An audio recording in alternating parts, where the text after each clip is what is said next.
एक बात तो तुम्हें कहना ही भूल गई थी मैं। तुम्हें करीम साहब को उस वक्त बता देना चाहिए था कि उनकी बेटी जिम के साथ मिलकर क्या गुल खिला रही है। अम्मी जान, बातों को सही वक्त पे करना चाहिए और अभी ये सही वक्त नहीं था।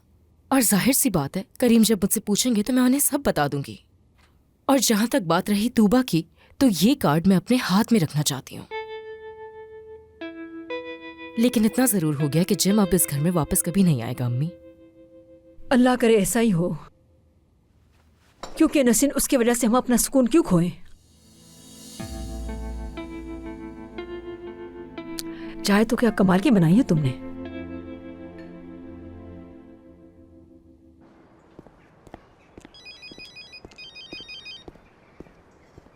हाँ जुनैद। कहाँ हो तुम जिम? मैंने कितने फोन किए, तुम जवाब क्यों नहीं दे रहे? यार सच बताऊं तो अभी मेरा बिल्कुल भी दिल नहीं कर रहा किसी से बात करने का, इसलिए बाद में बात करेंगे। ठीक है, जब तुम्हारा मूड ठीक हो तो मुझसे बात कर लेना। चलो ठीक है, बाद में मुलाकात होती है।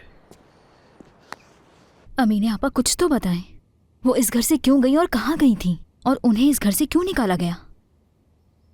मुझे भी वैसे ज्यादा कुछ नहीं मालूम सबा, बस जो मरियम आपा ने बताया वो ही जानती हूँ। वो ज्यादा बातें नहीं बताया करती थी मुझे।